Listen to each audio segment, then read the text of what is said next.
Marami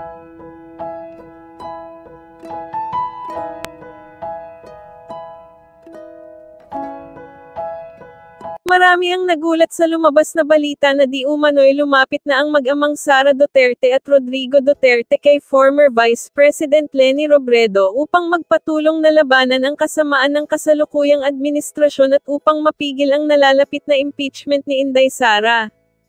Ayon kasi sa usap-usapan, marami umanong hawak na ebidensya si Leni Robredo na maaaring magpabagsak kay President Bongbong Marcos. Narito panoorin ang video kung ano na nga ba ang kahihinatnan ni VP Inday Sara Duterte at ang patuloy na paglubog ng Pilipinas. Init pa rin pinag-uusapan itong impeachment case against Vice President Sara Duterte. Bilang possible na tumayo na impeachment judge, ano na po yung preparation ninyo sa ngayon? Bago pa man hinain yung kasong iyon, and I have to say about those cases, siyempre malaya naman kahit sino na dumulog sa Korte Suprema, questionin ang isang articles of impeachment at yung prosesong maaring ibunga niyan. Pero ang masasabi ko lang, and konektado dun sa paghahanda, yung ganyang kaso o mga kaso, hindi dapat maging hadlang na ituloy namin sa Senado ang aming trabaho.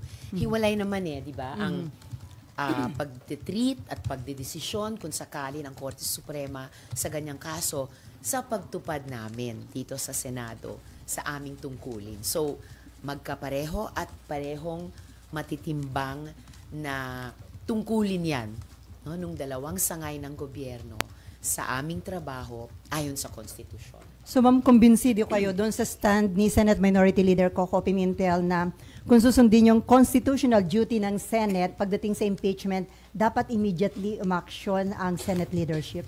Sumang-ayon ako at sumasang-ayon hanggang ngayon sa pananaw ni Senate Minority Leader Senator Coco Pimentel na ang linaw ng utos ng konstitusyon sa amin, forthwith, at mas klaro pa nga sa Pilipino, agad. At the same time, kinikilala ko yung sinabi ni Senate President Chis Escudero, ang kanya namang pananaw na di umano hindi kami pwedeng mag-convene bilang impeachment trial court habang adjourned ang session namin. Pero kaya sumasang-ayon din ako sa sinabi ni SP na magtatawag daw siya ng isang all-members caucus at sana doon sa caucus na yon mapakinggan ng aming mga kasama ang mga argumento ni Senator Coco kung bakit di lamang pwede kundi dapat mag-convene na kami bilang impeachment court para i-tackle yung articles of impeachment. May tinuturo din si Sen Coco sa konstitusyon na pag nag-adjourn ang isang impeachment trial, hindi maapektuhan yung legislative calendar. So, in like manner, pwede nating sabihin na dahil nag-adjourn yung regular sessions ng Senado, hindi ibig sabihin na hindi pwedeng umandar at ganapin ang aming tungkulin sa isang impeachment trial naman. So ma'am, inaral na rin ba ng inyong tanggapan yung sinabi ni Senator Coco Pimentel na kahit walang session, ito yung session para sa mga legislative measures, pwede kung gugustuhin na majority ng mga senator na mag-session kayo at talakayin na itong impeachment case laban kay VP Sara? And kung gugustuhin na majority ng mga senator? Yes, at kung taming pag-intindi ko kay Senator Coco, hindi lang pwede kung hindi dapat. At sinasabi din po yan sa rules, no? Sa rules ng Senado, specifically yung Senate Rules of Procedure on impeachment trials. So, sa tingin ko po, batay sa sinabi ni Senator Coco at yung pag-intindi ko rin sa tinatalakay nila sa konstitusyon at sa aming sariling rules on impeachment dito sa Senado, walang pumipigil sa amin na i-tackle yung articles of impeachment at mag-constitute bilang impeachment court. Ang kinakatwiran ni SP Chis, nagiging maingat lang siya sa kanyang hakbangin dahil ayaw daw niya na mabigyan ng bala ang kampo ni VP Sara na ma-question ng hakbangin ng Senate sa Korte Suprema. Well, hindi na namin kinailangan intayin yon. Ayan, tumakbo na si VP Sara sa Korte Suprema precisely para hamunin yung impeachment complaint na yon. So in a way, the issues are joined. And muli, napapanahon sabihin, walang pumipigil sa amin sa Senado. Ito pa rin ang aming tungkulin sa ilalim ng konstitusyon. Ma'am, before RG, bukod sa inyo, sino pang ibang senador ang sumusuporta sa stand ni Senator Coco Pimentel at sa panawagang All Senators Caucus? Sa All Senators Caucus, hindi ko pa sigurado kung ilan pa ang sumusuporta sa ideyang yon. But I wouldn't be surprised kung majority na rin sa bilang. Ay dahil ilang beses na rin naman kaming nag-All Senators Caucus sa mga mahalagang issue na hindi kaagad pinagkakasunduan. And at this time, no, sa taong ito, ano pa ang isa sa pinaka-importante kung di itong tanong ng impeachment? Okay, RG. Even before the adjournment noong February 8, never po bang napag-usapan kahit sa lounge or informally yung matter of impeachment among senators? Kasi my point here is, do you think Senator Cheese, SP Cheese, will say all of the things and do all of the things that he has done and said so far without asking first yung kanyang mga kasamahan sa mayorya? Maaring kayo, hindi kayo natanong kasi minority kayo, pero yung mga kasama niya naman, parang ang hirap i-imagine na sasabihin niya lahat ng ginawa niya nang hindi man lang tinatanong yung mga kasama niya sa mayorya, di ba? Well, totoo na may pagka-consultative si SP as a Senate President should be. Kaya, ilang beses din na tuwing, kunyari, suspended ang session sa mga tumpukan sa floor or for that matter sa lounge, of course, magtatanong din siya sa amin. And in fairness sa kanya, kahit sa amin sa minority ni Senator Coco, anong pananaw namin sa ganito o ganyang issue. So, hindi ako magugulat kung nagkonsulta rin siya. And kahit kami, bago pa man nahihinog itong impeachment process, na pag-uusapan din yung pananaw ng bawat isa tungkol sa posibilidad noon ng isang impeachment process. So all the more, umaasa ako na matutuloy yung All Senators Caucus para dun man lang sa caucus for starters, mapag-usapan, itutuloy na ba natin yung impeachment trial? And I think na nasabi na ni SP, pwedeng sa June na daw, pag-convene namin ulit, pag-resume. Pero sa tingin ko, at ito yung pwedeng pakinggan ng mga colleagues namin sa mga argumento ni Senator Coco, posibleng-posible at para sa akin, and I believe para kay Senator Coco, mas desirable at kayang gawin mas maaga sa Hunyo. But why would they want to do that now? Kasi why couldn't they have done it earlier if they really wanted it, diba? Kasi kung may boto talaga yan, kung may numero talaga yan, it could have been done as early as last month or early this month. February pa pala. Totoo, it could have been done earlier this month rather than hanggang ngayon parang napipinto pa yung desisyon kung gagawin na namin o hindi. But at least, kung gagawin na namin ngayong Pebrero o Marso, Abril, Mayo, mas okay na yon kesa sa Hunyo pa. So, once mabuo yung desisyon, tingin ko nga hindi lang desisyon, dapat obligasyon sa ilalim ng konstitusyon ng majority na bilang ng mga senador. Again, I don't see anything standing in our way. Ma'am, how would you address pala yung thinking that you are a sure convict vote because your party mates in the Akbayan are among the complainants in the in one of the earlier complaints? Akbayan was the endorser, not a complainant but the endorser of the first complaint. Pero bago pa man hinain nung aming mga allies sa civil society yung several impeachment complaints, bago pa man in-endorse yung mga complaints na iyon ng iba't ibang mga representante sa House, nire-raise na namin dito sa Senado ng minority, nire-raise ko na rin yung mga issue ng transparency and accountability na ilan sa mga importanteng grounds ng iba't ibang articles of impeachment na inihain sa House. So, bago pa man sa mga party or partisan considerations, siguro mas doon nakabatay yung tingin ng mga mamamayan kung ano yung posibleng maging boto ko o boto namin dahil sa mga issue na nakapaloob sa mga grounds. And in the end, syempre, kumbaga, natatanging prosesong impeachment, sabi nila, sui generis. So, bilang Senator Judge, eventually, kung matutuloy na ito, at gaya ng paalala ni SP, magiging impartial, fair, aaralin talaga at titimbangin yung mga ebidensya. Which of course, up to today, ay marami na at mabibigat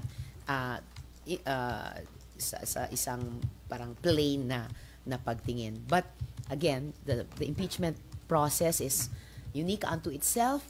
So ako, excited akong gawin yung tungkulin namin and in that proper frame of mind. So can the Vice President and her supporters expect fairness and impartiality from you?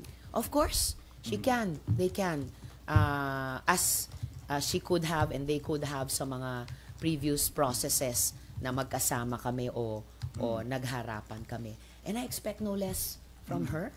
Actually, is it really possible for you to set aside everything that happened in the past, especially in the past budget hearing? Kasi immortalized na yung exchanges ninyo sa YouTube, sa SOCMED, and I'm sure it's still fresh in your mind. So parang how can you divorce that, if you may, from the idea of whatever your appreciation of her arguments and her evidence may be during the trial, whenever it happens? Well, syempre, nobody can completely divorce oneself or forget what has happened. At kahit yung mga nasa social media, syempre, resibo yun sa aming lahat.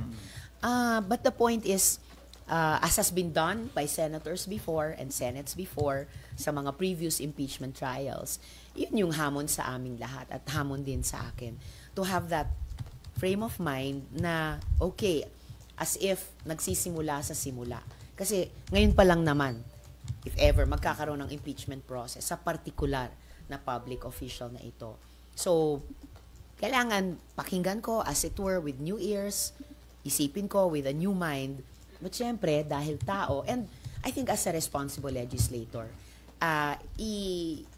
titimbangin ko rin in comparison with previous evidence I have studied. Saka previous na appreciation sa mga, halimbawa, testimony ng mga witnesses about this particular public official sa mga articles na maya't maya magbabanggit ng mga issue na tinalakay na rin namin dito dati sa Senado. And I guess that's as good as it gets. So hindi ka naman sure convict vote? Are we talking about certainties here? I think kasi I guess that's the question in a lot of people's minds. So is this Senate, when they look at all of you, is he or she going to be a sure convict or a sure acquit? There are certain personalities that you can already from her friends, from her allies, may mga nagsalita na. So on the flip side, meron din namang mga nag-iisip na baka si ganito. So sure na boboto sila ng no. Ako, I guess the fairest I can say is that yung mga kababayan natin at yung mga colleagues ko dito sa Senado, I think what can be expected of me or of all of us is to make the best decision we can make. And then, yung track record na rin namin will come into play. How have we passed on issues before? And I tend to be a very consistent person in my work. So, I'll start from there. So, too early to say na may judgment ka na, ma'am? I think fair enough to say na may judgment na akong namumuo the past several years na nakita ko sa performance kahit wala pa itong impeachment. GP on the issues na inimbestiga namin dati or dinebate namin dati, some of which ay mga pumasok sa importanteng grounds ng impeachment. Okay. And then, before Mayan, so ma'am, si Attorney Calleja, ang sabi niya, di ba nag-adjourn kayo ng February 5, pero technically, pwede pa kayo nag-session ng 6 and 7. Correct. Para at least natalakay itong impeachment case against BP Sara. So sa tingin niyo ba, parang possible na may constitutional violation ba na nangyari? Or? I hope not. Ang pakiramdam ko kung tao ang konstitusyon, kung tinitignan niya kami sa Senado, tingin ko parang ang ugali pa rin niya sa amin ay, napapanahon pa rin ngayon. Gawin niyo ang inyong tungkulin. Na huwag kailangang intayin ng Hunyo But any day, any month now, mag-convene bilang impeachment court, i-tackle yung mga articles of impeachment na tinransmit sa amin ng House, in fairness sa kanila, sa araw na iyon, nung huling session namin. Okay, Mean, and then Cecil. Ma'am, just to clarify, sabi nyo kasi you assure VP na magiging fair kayo and objective, but you said also may judgment na kayo based sa performance niya. So, what does that mean? Ang namumuong, I hear from your voice na may pareho, similar tayong health condition. Sorry. Okay, so back to your question. May namumuo akong opinion tungkol sa kanya bilang public official, given the several important issues na imbestiga namin or napagdebatihan namin ni VP in the past several years. So, it's only human na that will come into play in my mind and memory pagdating sa impeachment trial. But, ang sinasabi ko kanina ay, for the impeachment trial, as for any judge or justice or sa ibang bansa, jury members, the challenge is, yun na nga, try to listen to everything and think of everything as if new, as if fresh. So at least may ganong effort. So, Ma'am, aminado tayo, may nabubuo kayong opinion, Of but you will course. try your best to be fair and objective. Is that what you're saying? I have always tried to be fair. I have always tried to be objective. And I have always tried to be respectful sa mga witnesses, kahit sila pa yung pinatutungkulan ng investigasyon. And the same would be true if and when the impeachment trial gets underway. Okay. Ma'am, isa pa. Mabigat din kasi yung rason ni SP Escudero na kaya hindi nyo tinatakil because naka-break nga kayo, ma'am. So, paano nyo itatahi yun? Are you also one of the senators calling for a special session para nga po matakil nyo na yung articles of impeachment? Any proper mode na magpapakonvene sa amin ulit kahit naka-break ang legislative calendar para matalakay namin itong napaka-importanting usapin. Kasi di ba ang Kongreso, nagsasabatas siya, nag-iimbestiga ng reso, nagpapasa ng taunang budget. Siya rin ay dumidinig sa mga impeachment complaints if and when these are filed. So whether special session o at kung sino man ang mag-request nun, kami ba, Malacanang ba, for me, secondary yun. Ang primary ay sumunod kami sa utos ng konstitusyon. Aren't you happy dun sa tarang plano ni SP na gawin yung pre-trial pag-resume nyo ng June so that the trial itself will happen when the 20th Congress opens? Parang ganun na yung plano niya. So far. Sobrang matagal na yun, ma'am. Sorry. Medyo sobrang matagal na. And kapag ganun ang mangyari, ganun mag-play out, magre-renege kami na Senate of the 19th Congress na gawin ang aming tungkulin na dinigin itong articles of impeachment. And to be fair, not just to the public official who would be on the stand, most of all, at ito sa issue ng fairness, objectivity, impartiality, to be fair to the people. Kasi mga kababayan natin ay nagreklamo sa ganito at ganyang mga issue. Mga kababayan din natin nag-file ng iba't ibang impeachment complaints. And we as the Senate, like the House which did its duty on this matter of impeachment, we owe our kababayan to fulfill our duty on this impeachment process. Isa na lang. Kasi parang ang sinasabi naman ni SP, hindi naman masasayang yung oras nyo kasi yung pre-trial on June, kung mangyayari siya, is submission ng summons. Basically, maraming mangyayari. Amendments ng rules nyo. So, parang yung 30 days nyo, pagbalik nyo ng June, is magagamit naman ng husto. Para daw, pagbalik nyo ng July, trial proper, in 3 months, tapos kayo, October may verdict. So, is it something na kaya nyong i-accept kung talagang... Hindi naman mahirap tanggapin yung usapin ng kailan, yung time frame. Kasi all throughout the 3 years of a Congress, dami naming pwede at dapat gawing trabaho. Pero usapin ng sino, yung casting. I mean, people are speculating, ihambing yung composition nitong 19th Congress Senate sa posibleng composition ng 20th Congress Senate. Pero lahat yan, ball in play or lahat yan fluid. Pero para sa akin, magiging malaking pagpapabaya sa responsibilidad namin, Senado ngayon ng 19th Congress, na gawin ang aming trabaho sa impeachment complaint na ito. Totoo, hindi masasayang ang panahon dahil magagawa namin yung mga preliminaries, pero hindi na namin mapapatupad yung rules ng impeachment trial dahil 20th Congress Senate na ang magpapatupad nito. Yes po, may problema. Okay, sign language, tapos Okay na? subtitles. Okay.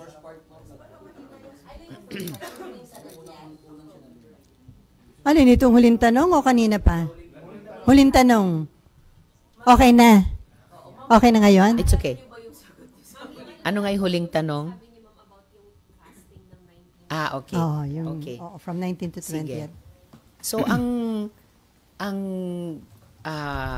kumbaga, masasayang, hindi yung usapin ng timetable or the when.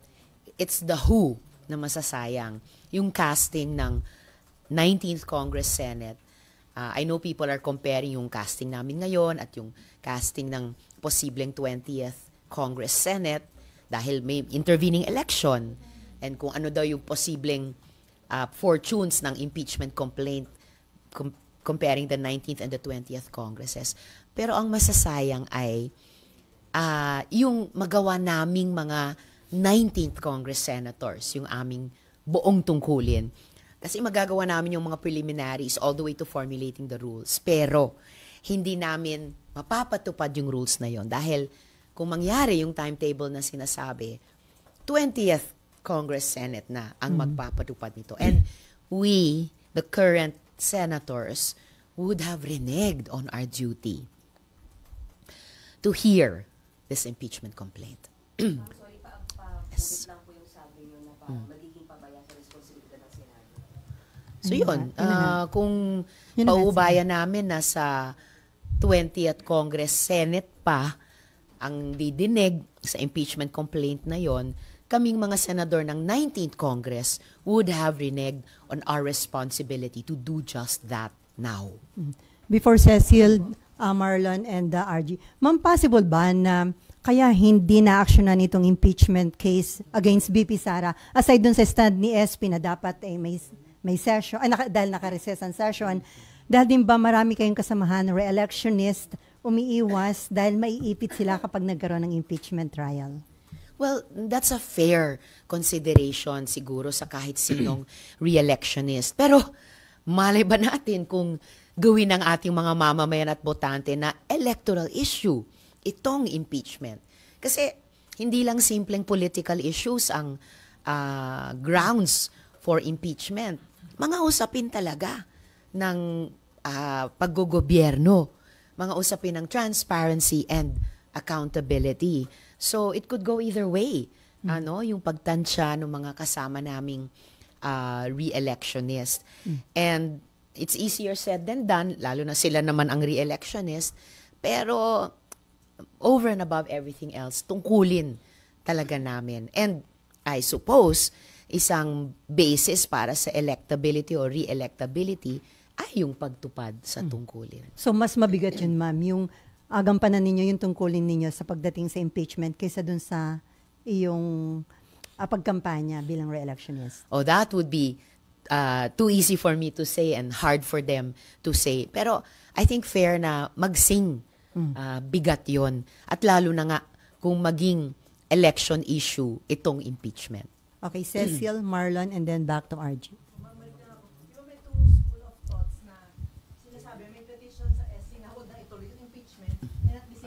Madaliin yung proceeding sa impeachment. Ano po yung masasabi mo para mas mag-guide yung public to parang side, alin ba yung better? Mas yung Supreme Court ang gagabay sa ating lahat, pati sa amin dito sa Senado, dahil inutusan na nila kami, among others, mag-reply dun sa kaso ni VP Sara. And I have yet to hear. Wala pa din silang desisyon dun sa naunang kaso, no, na padinigin sa amin yung impeachment complaint. So, Supreme Court mas ang magsasalita tungkol dyan. Ang masasabi ko lang sa ating mga kababayan ay yung napag-uusapan na natin na dapat talaga agad naming talakayin yung impeachment complaint. Sayang na naintay pa na meron pang kababayan, abogado na kailangan maghain ng kaso para lang utusan kami gawin ang aming tungkulin. At ayan na nga, yung subject ng impeachment complaint ay naghain pa ng kaso sa Korte Suprema. Sayang, no? Rather than naghain ng kaso doon, sana nauna na yung pagharap niya sa amin dito sa Senado. Nga lang, di pa kami nagko-convene. So I think various actors ay kailangang i-play yung aming nararapat na role at sana ayusin namin yung sequence of events. Dahil on some fronts parang nauuna yung bagon kesa sa kalabaw. This is not just politics, di ba? Parang may perang involved ng taong bayan. Exactly. Of course, people say, at tama din sila na impeachment processes are eminently political, pero definitely ang pera at buwis ng mamamayan na perang hinahawakan lang ng gobyerno para gastusin para sa taong bayan, that is more than a political issue, it's a governance issue, at definitely subject ng mga proseso ng pagsingil ng accountability tulad ng impeachment. Na pag pinalagpas natin, it would set a bad precedent. Sobrang bad precedent pag pinalagpas nating lahat. And yun, salamat para doon. Bad precedent din kung So, bad precedent kung palagpasin namin ng Senado. Ang hindi lang chance, pero yung responsibilidad, dinigyan ng isang impeachment complaint na may kinalaman sa pagsingil ng accountability sa paggastos ng pera ng mamamayan. Sabi po ni SP, inaaral niya na yung... You're doing the same, no? Apo. Which of the articles of impeachment, ma'am, do you think ang mas malakas at mas madaming ebidensya laban kay BP? Thank you po. Well, there are a lot of articles or grounds, there's a lot of evidence, pero iintayin ko, kapag umabot na tayo sa puntong yon at senators, judges na kami, iintayin ko yung punto na ipipresenta yon ng mga prosecutors. Kasi yun yung kailangan muna naming dinigin bago kami magbuo ng aming opinion within the impeachment trial o makapagsalita tungkol doon. Ako, wala ang attorney dito. Sige, I'll get back to you on that kung ilan. Pero marami-rami. Before Marlon, so ma'am, kung hindi pa action ang Senate hanggang, sabi nga ni SP, pag nag-resume yung session sa June at yung proper trial, baka July na, pwedeng may madagdagan pa yung mga petition sa Supreme Court, and at the same time, may mga grupo na yata na gustong mag-rally para lang i-pressure yung Senate to immediately act on the impeachment case against BP Sara. Ang rally, laging karapatan niya ng mamamayan. Sana hindi kailanganin pang madagdagan ng kaso para gawin namin ang aming responsibilidad in a more timely fashion. May 4 na buwan pa naman mula ngayon hanggang Hunyo. There's no reason we should wait 4 months or even 1 more month. Pwede na po naming simulang gawin ang aming responsibilidad ngayon. Okay, Marlon. Ma'am, since you already mentioned that impeachment is a political process, does the Senate need the Supreme Court to interpret what is your constitutional duty according to Article 11 of the Charter? In principle, bilang non-lawyer, akala ko hindi na kailangan. Kaya nga, ang plain understanding ko rin, nung na-transmit ng House yung Articles of Impeachment sa amin, ay susunod na, forthwith, agad. Yung susunod na hakbang. Ngayon lumalabas na may mga legal luminaries na magkakaibang mga opinyon na pinahahayag at yun na nga, may naghain na ng kaso ng Korte Suprema. So, in terms of that process, syempre, in principle again, kailangang marinig natin yung desisyon ng Korte Suprema. I'm hoping na yung magiging ruling nila, silang pinakamatataas na abogado sa ating bansa would also be just a plain reading. Pero tingnan po natin. And in the meantime, kahit iniintay pa natin ang mga desisyon ng Korte Suprema sa mga kasong iyon, walang hadlang na ituloy namin, gawin namin sa Senado, dito sa legislature, ang aming responsibilidad. Since there's no existing jurisprudence pa po dun sa issue na yan, don't you think the Senate on its own should make its own interpretation by exactly yung sinasabi ni Sen Coco by calling an all members caucus na kayo na mismo yung mag-interpret? Ano ba yung trabaho ninyo instead of waiting for another branch? Kaya ako nga, sinusuportahan ng buong-buo magkaroon ng All Senators Caucus na sinabi ni SP at handang magpresenta ng argumento si Senator Coco para kung kailangan pang buuin ang aming desisyon dyan, gawin po namin. Para hindi na sana kinailangan na i-interpret pa sa ating lahat at sa amin ng Korte Suprema ang konstitusyon. Senator Judge, will you require the Vice President to be present during her trial? Siguro pag-uusapan pa namin iyon at lalabas sa rules dahil apparently ang rules sa bawat impeachment trial ay naiiba sa isa't isa. So probably pag-uusapan po namin yon. Though I don't think I've ever seen a trial.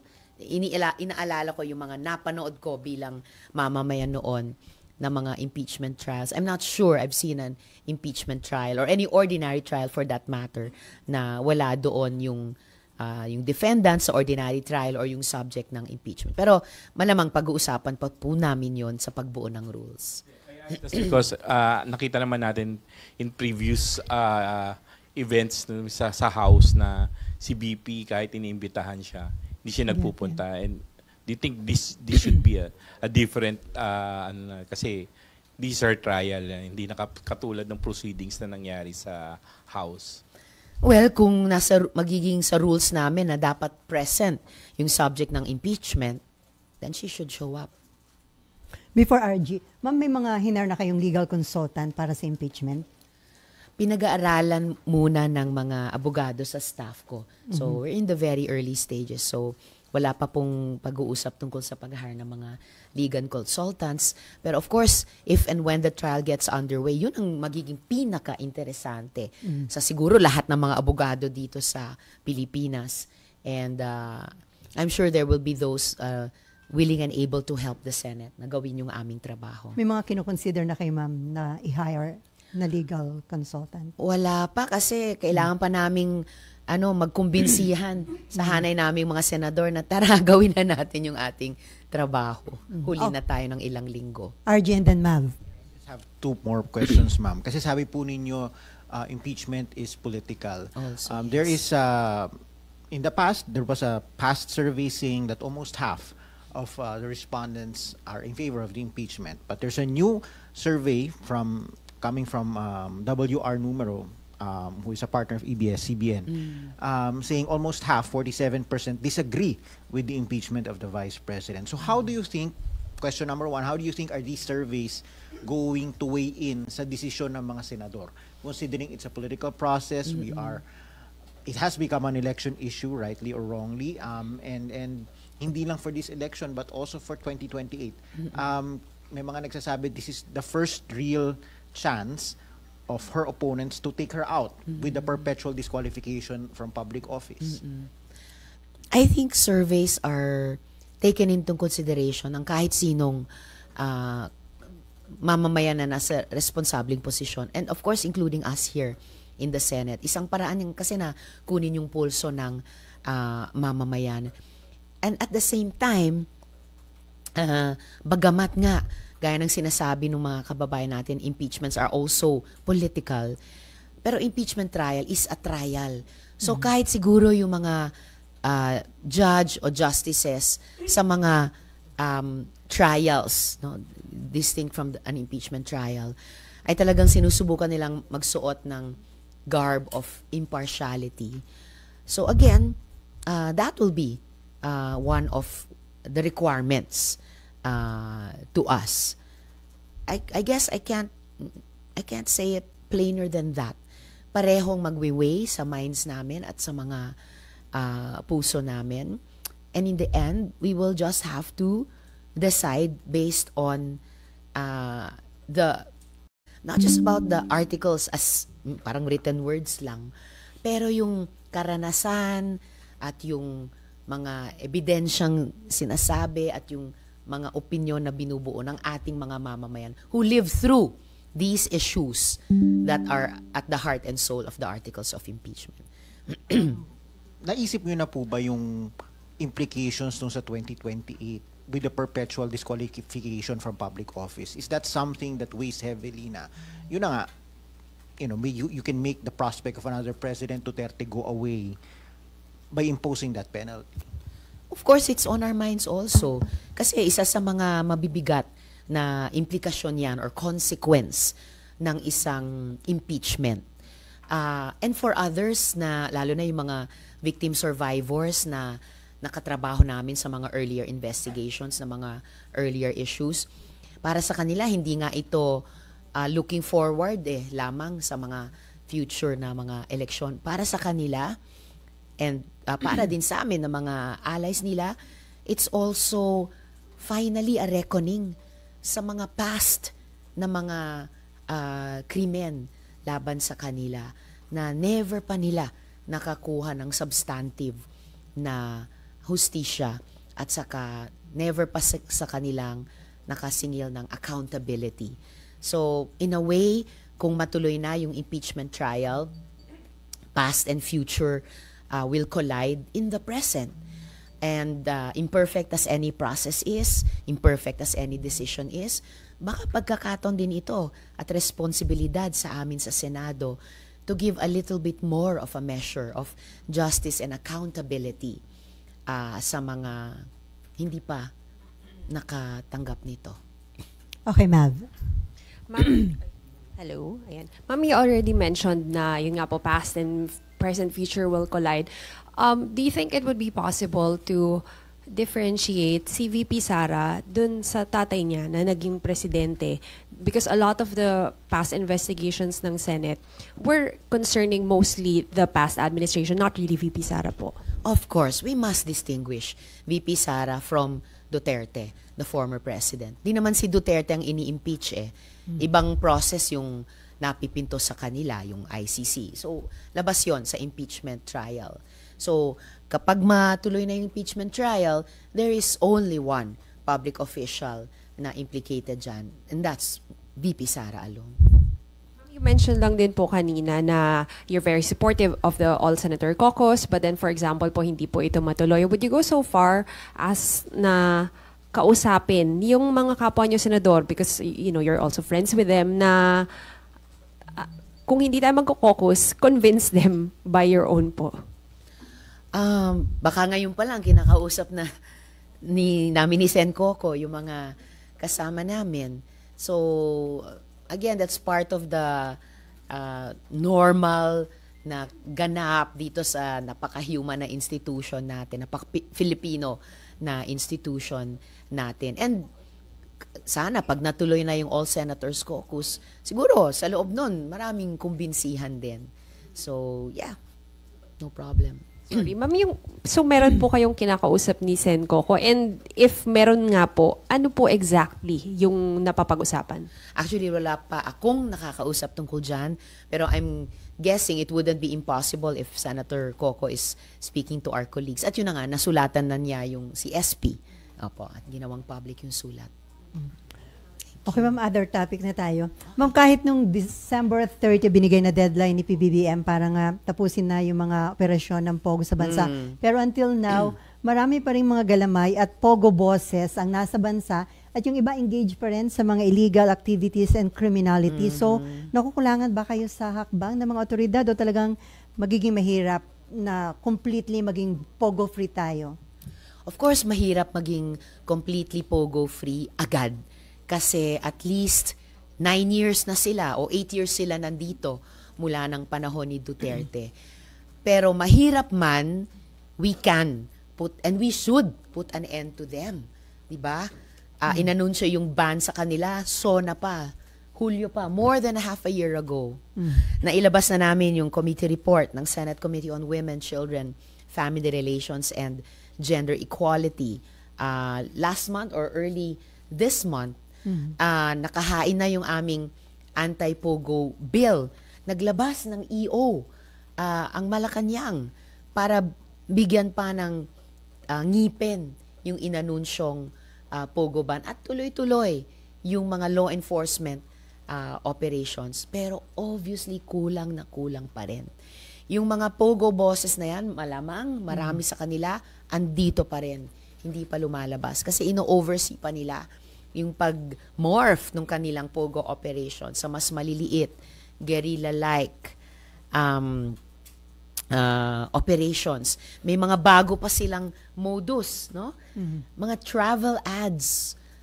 Kunong travel ads sa simula. Pero sa mag-signify ng interest, parang pasa-sign in nila at ire-recruit nila sa mga scam operations na pala. At meron na silang mga nabiktima, no? May 12 mga Filipino naghihintay pang ma-rescue sa Myanmar. Yung at least isa sa kanila ni-rape ng Chinese boss nila. So yung gender dimension nito, kitang-kita pa rin natin, nagpapatuloy ng matindi.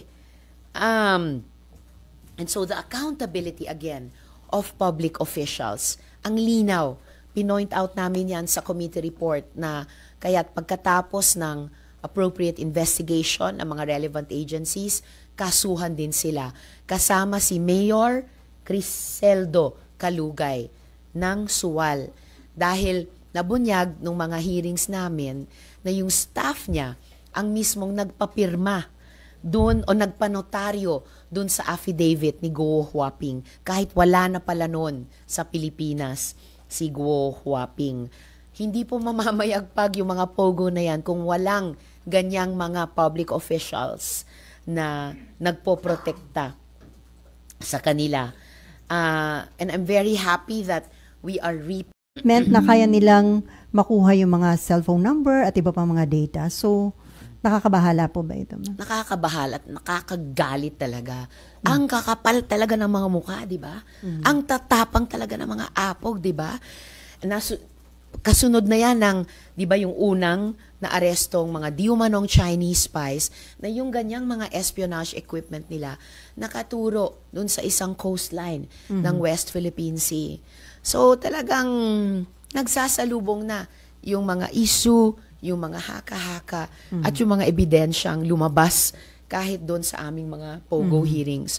Konektado yan sa presensya ng China sa ating energy system, sa ating power sector, yung kanilang presensya sa ating telecommunication sector. At yan, ngayon nakikita natin yung hindi pa talaga masettle na issue ng espionage. Ultimong sa palibot ng ating mga military at naval at air force camps.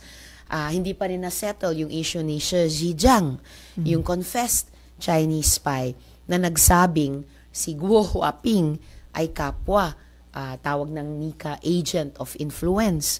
So, nakakabahala po talaga at nagpapakita na yung presensya ng China, hindi lang sa West Philippine Sea, pero sa iba't ibang sektor ng ating lipunan at ekonomiya ay intertwined din dito sa usapin ng POGOs. At ang kalulungkot, may kasabwat na Pinoy na binabayaran daw na about 2,500 a day. Wow. Diba? So talagang 2.5 nga ba? Tour guide.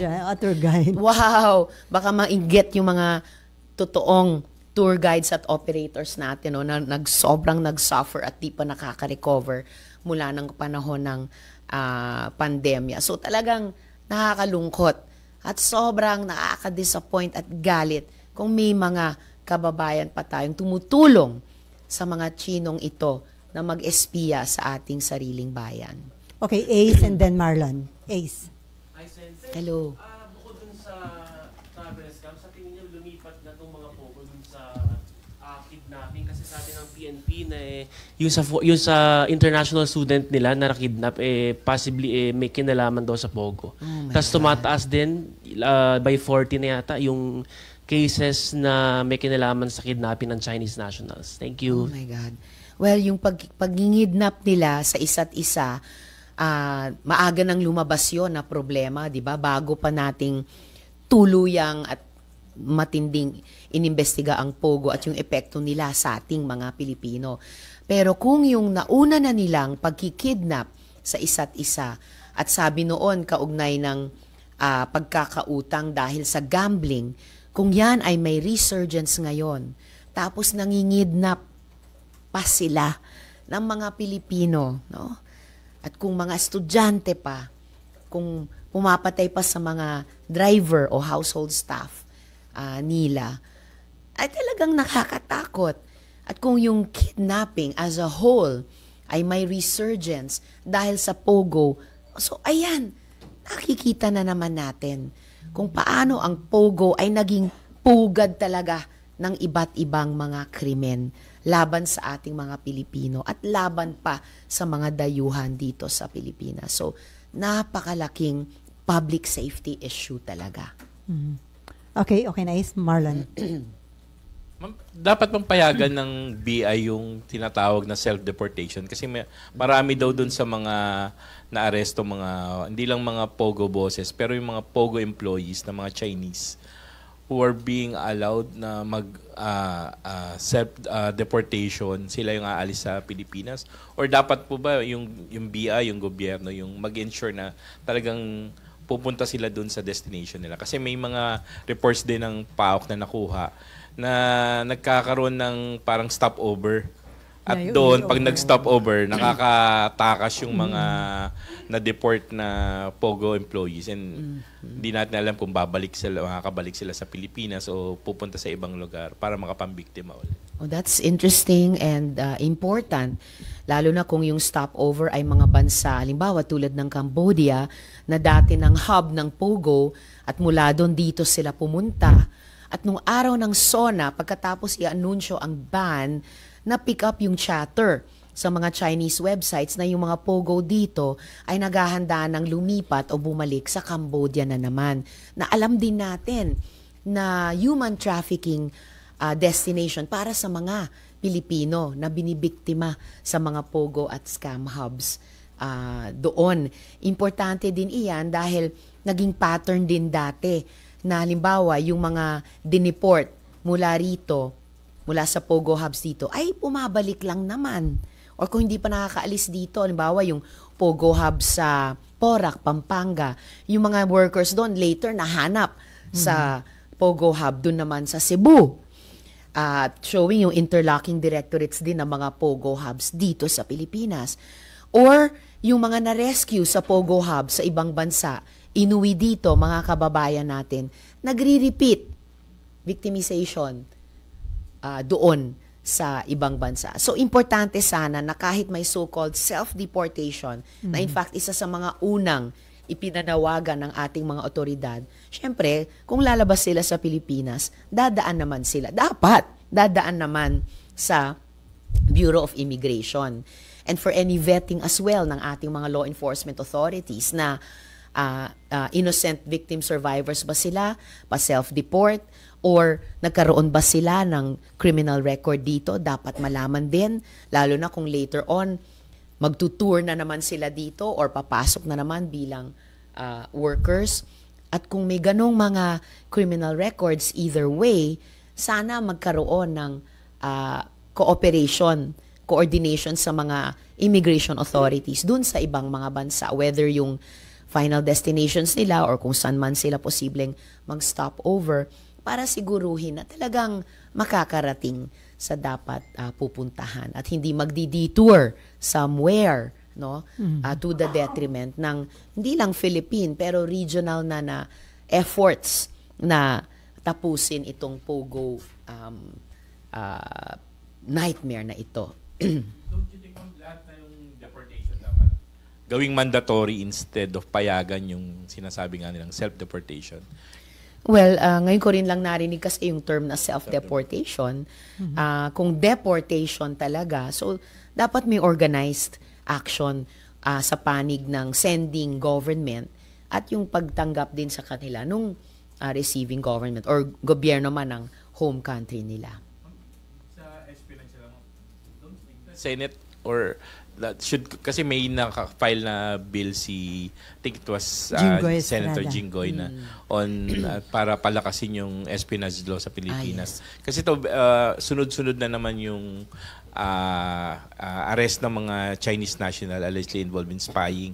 And sinasabi po ng AFP and NBI, although hindi nila pinangalanan yung China, pero state-sponsored daw yung mga galaw ng mga tao na to. Yes.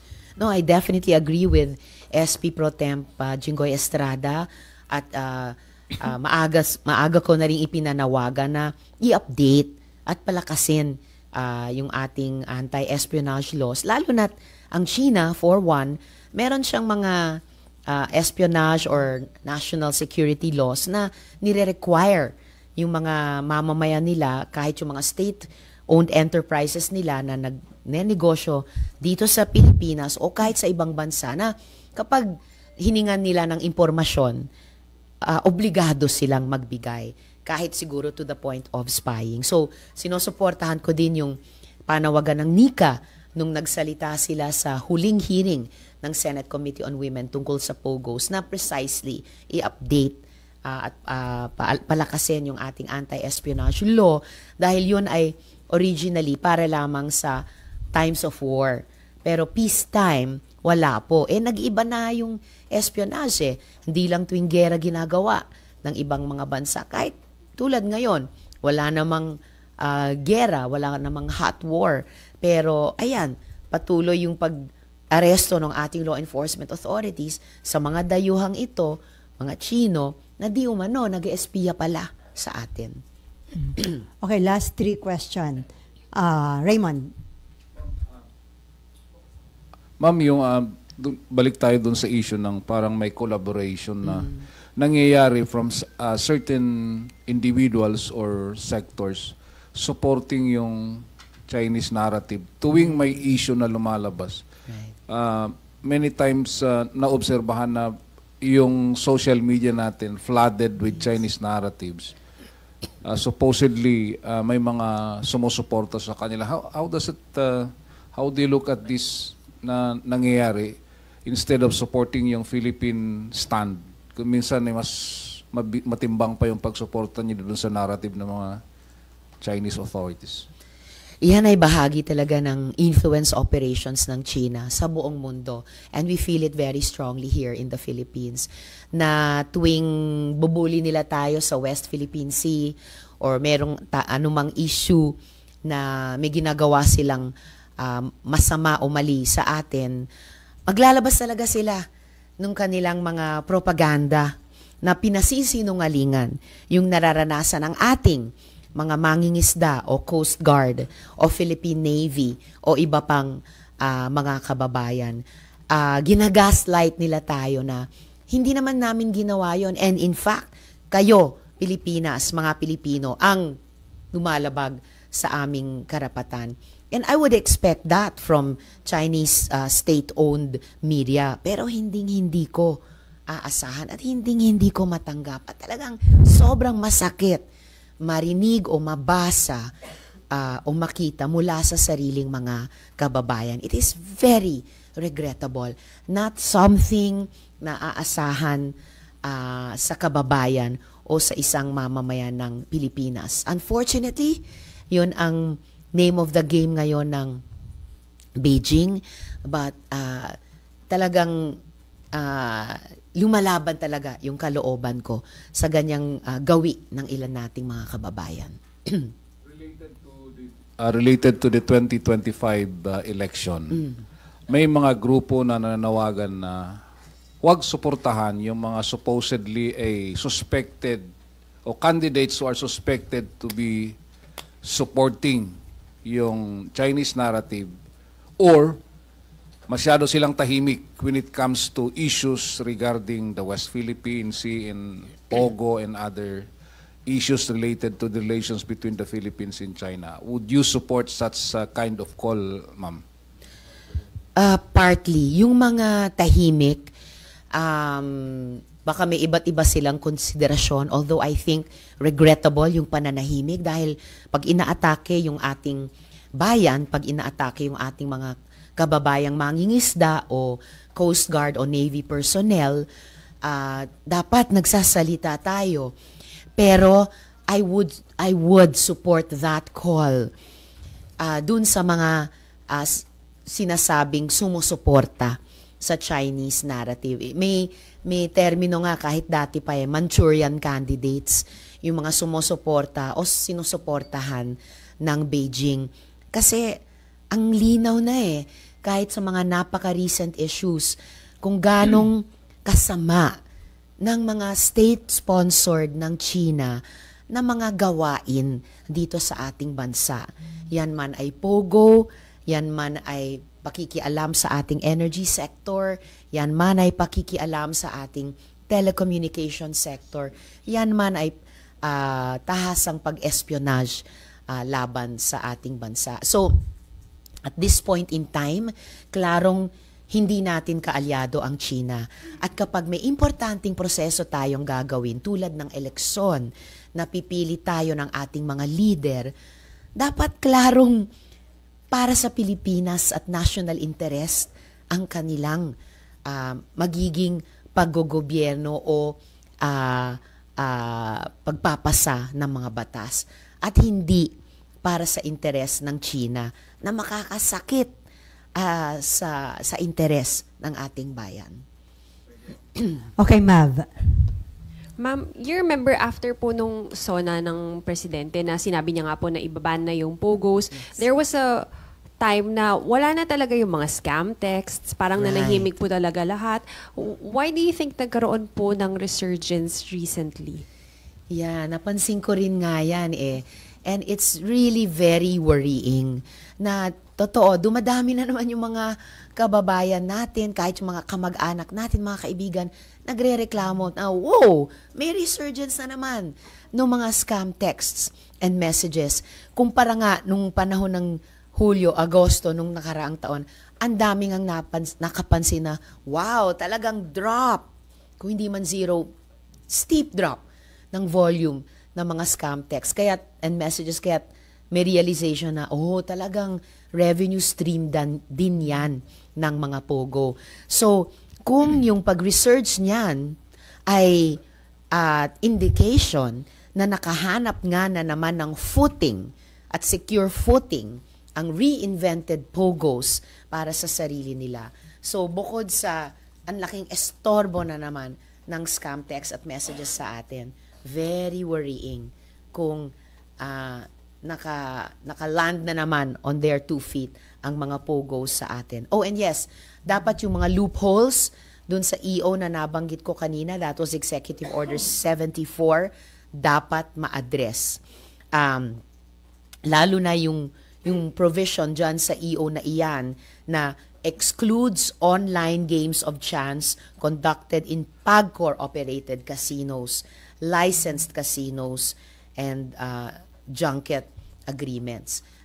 Pinoint out ko na ito kay ES Bersamin, meron silang ilang kinorekt sa EO, pero ito ay hindi pa talaga. At dapat maipasok ito sa ipapasa naming anti-POGO law. Dahil otherwise, maghahanap at makakahanap ng masusuotan, even in the law, yung mga POGO na iyan, sa pamamagitan pa ng PAGCOR. So, wake-up call ito, serving of notice ito sa PAGCOR na huwag nilang papayagan itong mga reinvented POGOs makahanap ng espasyo sa mga casino at mga casinos na may junket agreements na nasa ilalim ng jurisdiction ng PAGCOR. And we will, as best as we can, we will see to it that they won't be able to sa batas na ipapasa namin. And this is a call again to the executive na gawin din yan sa EO nila. From Seth. Do you think there should be a moratorium muna sa mga, lalo na yung mga online casinos, gambling, dahil nga po, alam natin, naglilipatan yung mga POGOs, so this might be an opening for them? I think that would be a very good option to consider. Kung hindi makakatch up yung law enforcers sa pag-stamp out ng POGOs, kung may dangerous openings pa rin o loopholes sa EO, kung hindi pa naipasa ang batas, I think a moratorium would be a very good option for the executive to consider, all the way from Malacanang to PAGCOR itself. Yes, why not? Bakit hindi nila pag-aralan yan? And then from Cecil, sabi nga daw ni Senate President Chis Escudero, dapat aralin din yung impact ng PIGO. Right. Agree. PIGO, POGO, baka hindi lang isang letra ang difference. But first things first, ipatupad natin 100% yung POGO ban as provided in the SONA pronouncement, the report ng Senate Committee on Women, yung EO, yung bill banning POGOs. Dahil kapag magawa natin yan, then mas mahusay din nating mahaharap yung legislative at saka any executive challenges na hinaharap naman dun sa PIGO naman. May pahabol lang na tanong si Amor Santos. Sinabi ni Senate President Chis Escudero he's not interested in the VP post and will turn it down if offered kung makonvict si VP Sara. And he also urged the impeachment proponents to do the same out of delicadeza. What is your take daw on this? I respect that. In fact, kung mag-prosper yung impeachment trial, yung pag-appoint ng kapalit na VP, labas na yan sa impeachment process eh. Para sa akin, again, first things first. Ituloy na natin yung impeachment process pagkatapos matanggap namin ang articles of impeachment na tinransmit ng House of Representatives. So, ituloy na natin yung impeachment process all the way to the impeachment trial sa panahon ng 19th Congress Senate. At meron daw ba kayong proposed amendment sa impeachment rules? Maaga pa, pag-aaralan pa namin yan sa pagbubuo ng rules nitong impeachment trial dahil ang rules ng bawat impeachment trial ay iba sa iba pa. At last na ba about politics, may mga ini-endorse kayo na senatorial candidates. Yes. Ano yung chance nila na sa May 2025 elections? May fighting chance na. At may fighting chance sina former Senator Kiko Pangilinan at former Senator Bam Aquino. Pero talagang paghihirapan namin ito dahil mabigat ang mga nasa ulunan nila sa mga surveys at very, very well-funded yung mga nasa paanan nila sa lahat ng surveys. So, paghihirapan namin ito, but it will be worth fighting for to give not just Senators Kiko and Bam the fighting chance, pero yung ating mga kababayan na makapagsilbi sila sa ating mga kababayan sa 20th century, sa 20th Congress Senators. Huwag po tayong bumalik sa 20th century. Manatili po tayo sa 21st century. So, Kinakailangan po tayo mga Pilipino maging maisog sa mga madadilim na araw ngayon na hinaharap ng ating inang bayang Pilipinas. Nandiyan pa rin po ang problema ng patuloy na pagtaas ng presyo ng bilihin, ang kawalan ng trabaho at ang mababang mga sweldo.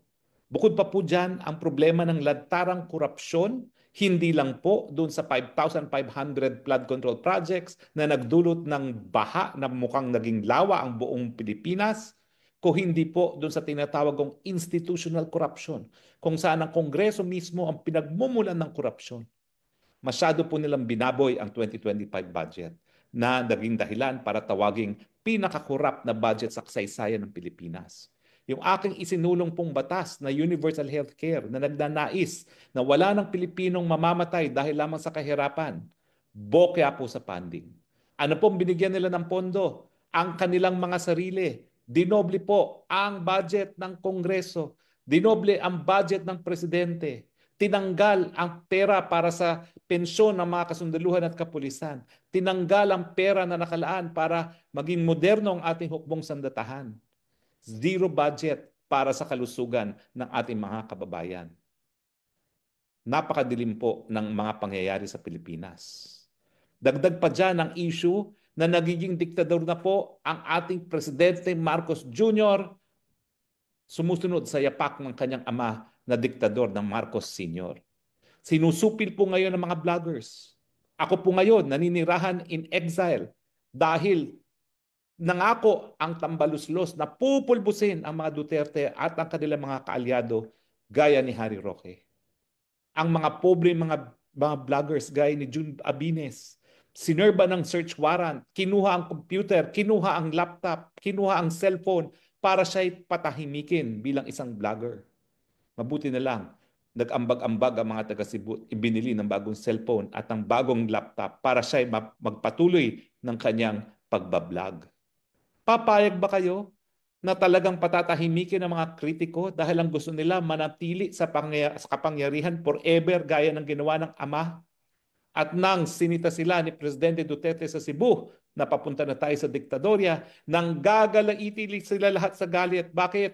Dahil booking talaga ang kanilang intensyon.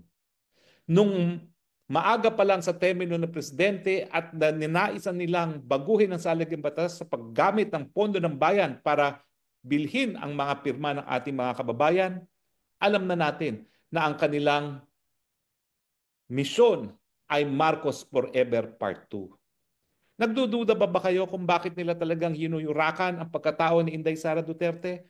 Dahil hanggang ngayon, maski ang dami na nilang putik na binato kay Inday Sara, nangangalampag pa rin si Inday Sara bilang ang tanging pinupusuan ng taong bayan na maging susunod na presidente. May pag-asa po tayo dahil nandyan pa ang Inday Sara Duterte. Pero sa ngayon, kinakailangan po maging maisog dahil kung hindi, mananaig ang gusto nila. Matahimik ang mga kritiko, sunod-sunuran muli ang taong bayan at sumamba na lang sa bagong Pilipinas. Bagong Pilipinas na ngayon po kinilala bilang pinakapangit na effort sa daigdig, pinaka-dismayadong ekonomiya, pinaka-delikadong lugar para sa mga turista.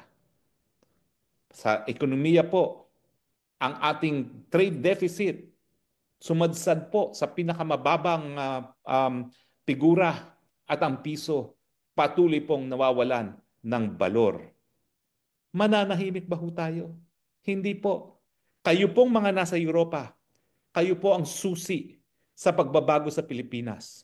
Ang universal healthcare po, yan po ay nagkaroon ako ng karanasan nung ako po'y nakapag-aral sa Inglaterra at nakatikim ng libreng gamot at libreng paggamot bilang isang diabetic na foreign student.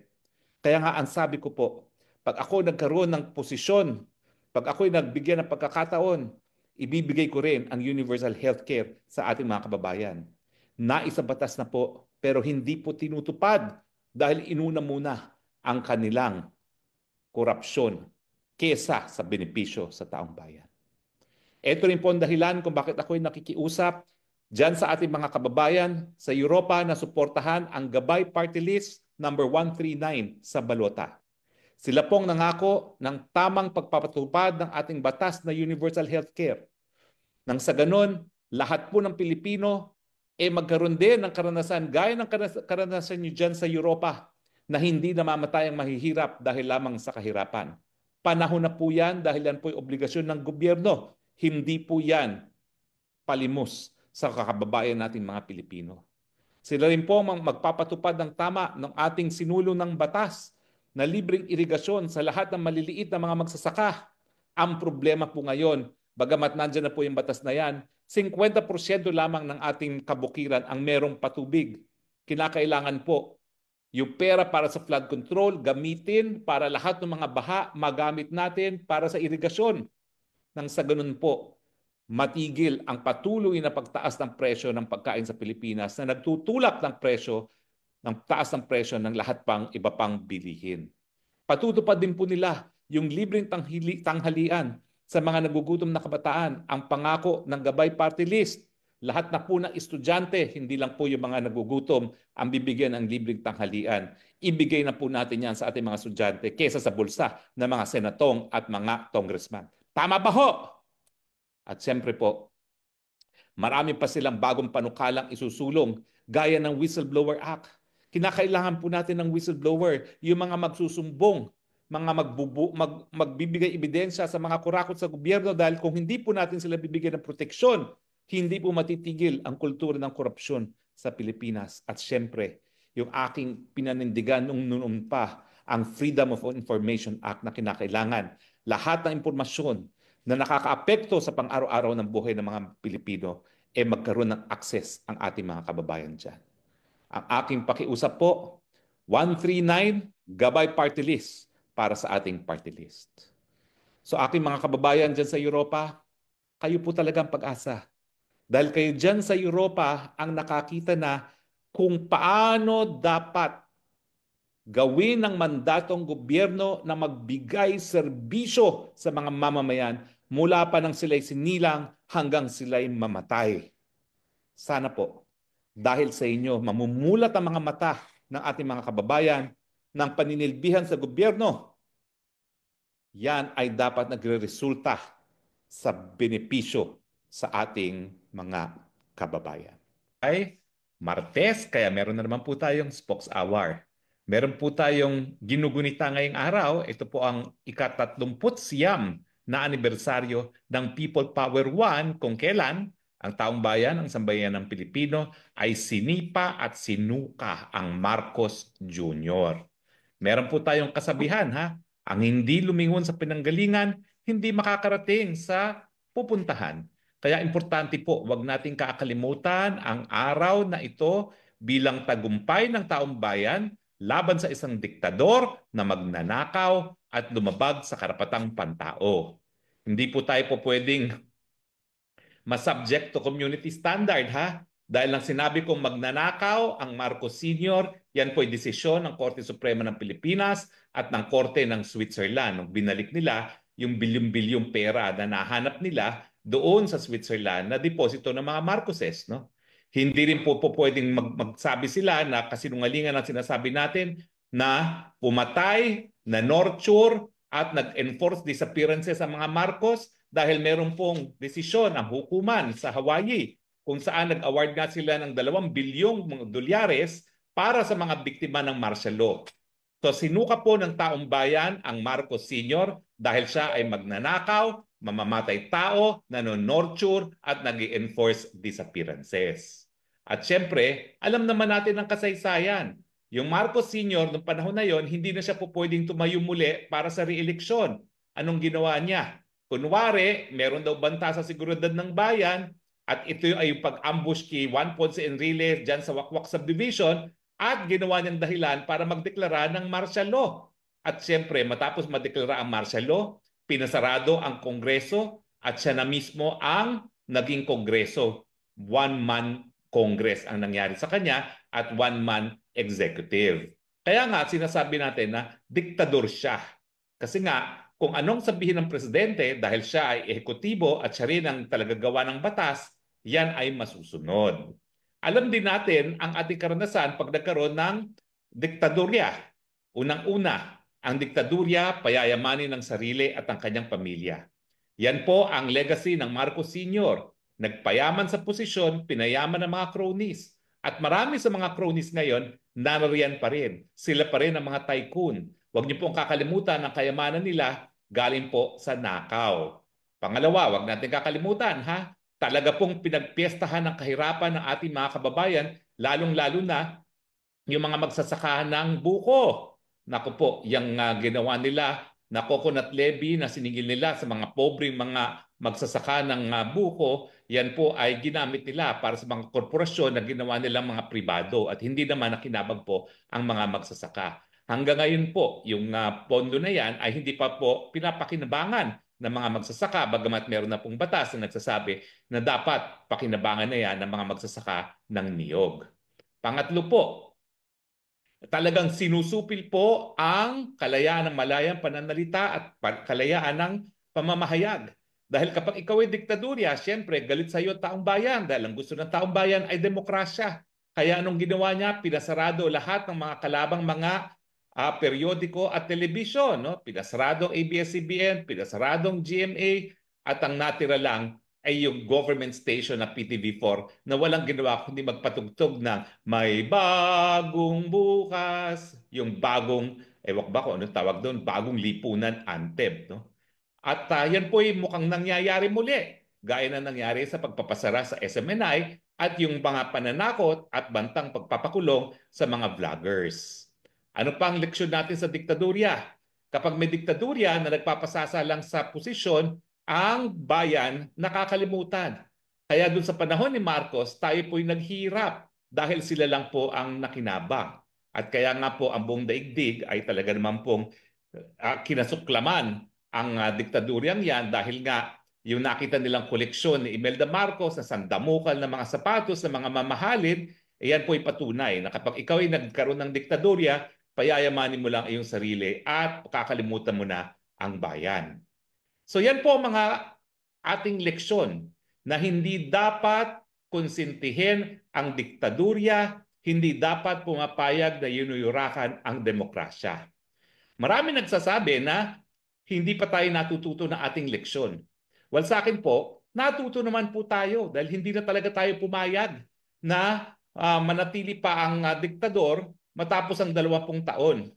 Siguro po, ang ating dapat na leksyon na huwag makakalimutan, kapag tayo ay walang imik at pumayag na magkaroon ng isang diktador na yumuyurak sa ating karapatang pantao at yumuyurak sa demokrasya, magtatagal talaga sila ng 20 taon. At yan po ang ninanais ng Marcos Jr. muli. Ngayong sila'y nasa pwesto na uli sa pamamagitan ng pambubudol, binudol si Inday Sara, binudol ako, binudol ang mga Pilipino sa buong akala natin na dahil hindi naman kasalanan ng anak ang kasalanan ng ama, akala natin, babaguhin ng imahe ng Marcos dictatorship. Nagkamali po tayo dahil inuulit ang kasaysayan. Unang-una ang panunupil sa karapatang pantao, sa karapatang ng malayang pananalita, SMNI at mga vloggers. Ano pa ba ang kinakailangan ninyo? Pangalawa, merong ang Kongreso pero sunod-sunuran naman sa kanyang pinsang buo. Saan ka nakakita dyan? Wala talaga pagkakaiba, no? Dahil mukhang ang Marcos, Romualdez at Araneta nadagdagan lang ng isa pang kampo, isang pamilya pa ang namumuno, no? At saka siyempre, ayan, ang mga kaibigan nila, ang lantarang nakikinabang, smuggling at mga manupulya. Lalong-lalo na sa pag-angkat ng mga kinakain natin dahil ang Pilipinas sa ilalim nila, wala nang ginawa kundi mag-import na mag-import. Huwag niyo po kakalimutan yan. Kasalanan din yan ni Marcos Jr. 2 taon siya nagpilit na siya magiging kalihim ng Department of Agriculture. Anong nangyari? Wala na ata tayong sapat na pinoproduce para sa ating pagkain. Lahat binibili na natin sa ating mga karatig bansa. At hindi lang po yan, no? Hindi na nga sapat ang ating production, lantaran pa ang smuggling. Dahilan para lalo pang naghihirap muli ang ating mga kababayan. Pero babalik po ako sa leksyon, ha? Ang leksyon, kapag nanahimik, kapag nagbulag-bulagan, kapag nagbigibingihan, tatagal ang diktadurya. Papayag ba kayo na ang ating talambuhay na naman ng Pilipino na sinusupil ang karapatang pantao, na pinakamatindi ang pagkagutom sa ating kasaysayan sa mahigit na 20 taon, na tayo ngayon ay pinagtatawanan dahil tayo ang pinaka-unsafe na syudad para sa mga turista, na ang ating ekonomiya ay walang pinupuntahan, samantalang dati-rati sinasabi isa tayo sa pinaka-promising na ekonomiya. Papayag pa ba kayo ng 20 taon na gaya nito muli? Pero ang Marcos record po, genetic na po yan. Pag hindi po tayo nanindigan at sabihing tama na, sobra na, hindi po sila aalis. At yan ang ating leksyon na dapat isa-isip at isa-puso. Nang bumalik ang diktadurya, ang kanilang layunin ay para manatili na naman sa pwesto, para pakinabangan na naman nila ang gobyerno at patakbuhin ng gobyerno na parang kanilang pribadong pag-aari. Ang tanong, matapos na pinakita natin na ang taong bayan ay po pwede magsabing tama na o sobra na, papayag pa ba kayo ng 20 taon muli na ganitong liderato? Sana po hindi. Dahil kapag kayo pumayag na naman na 20 taon na naman ng ganito, na wala namang ginagawa para magkaroon ng solusyon ng mga problema ng ating lipunan, mataas ang presyo ng bilihin, na kakulangan sa trabaho at mababang sweldo, talagang sarili na lang natin ang dapat sisihin natin sa ating mga hinaharap na kahirapan. Dahil tayo bilang mamamayan, bilang soberenyang taong bayan, ay kinukonsinte ang mga natutulog sa pansitan na mga namumuno at hindi lang natutulog sa pansitan, inaabuso pa ang karapatang pantao, binabaliwala ang kapakanan ng mamamayang Pilipino. Ang leksyon ng EDSA, ang leksyon ng February 25, huwag kayong nagbubulag-bulagan, huwag kayong nagbibingi-bingihan, manindigan kapag ang gobyerno ay hindi na gumagalaw para itaguyod ang interes ng nakakarami. Pag ang interes na sinusulong ay pangsariling interes, huwag na po tayong pumayag at huwag na tayong mag-antay na naman ng 20 taon. Dahil pag tayo nag-antay pa po ng 20 taon, talagang maiiwan na tayo ng kasaysayan. Ngayon po, dati-rate ang Pilipinas, numero 1 sa Asia. Ngayon po, sa Southeast Asia alone, halos lahat ng bansa ay naunahan na tayo. Mabuti na lang, merong bansang Cambodia, Laos at Myanmar at yan ay nasa likuran pa natin. Pero soon, ang Cambodia po, mukhang mauunahan na tayo. Dahil pagdating lang sa turismo, naunahan na tayo ng Cambodia. Mantakin niyo po yon sa Southeast Asia. Tayo kulilat na. Ang kasama natin ay Laos, Myanmar at East Timor. Papayag pa ba kayo dyan? Papayag ba kayo na bagamat tayo unang-una, mahigit 100 million people at ang sinasabi nila talaga naman ang tanging yaman ng bansa ay unang-una ang kanyang populasyon. Doon sa katunayan na binasbasan tayo ng Panginoon ng tanging yaman at saka siyempre yung ating strategic na lokasyon. Papayag ba tayo na kulelat na tayo sa ating rehiyon? Talaga pong hindi magbabago yan kapag ang presidente hindi alam ang gagawin bilang presidente. Kapag ang presidente hinahayaan ang asawa at ang kamag-anak na nagpapatakbo ng gobyerno. Talaga pong maiiwan na tayo kapag ang presidente ay wala sa tamang pag-iisip at hindi nga po pwedeng pag-isipan ang solusyon sa problema ng bayan. So wag po natin kakalimutan ang mensahe ng EDSA. Huwag nang antayin na humaba pa ang walang kwentang liderato. Dapat manindigan, dapat maghusga, dapat sipain sa posisyon ang hindi karapat-dapat na nakaupo. Yan po ang mensahe ng EDSA. At kapag yan po ay naisa puso natin at nasa isipan na natin yan, naku po, ang Pilipino po, uunlad at talaga naman pong mangunguna muli, hindi lang po dito sa Southeast Asia, kundi sa buong Asia.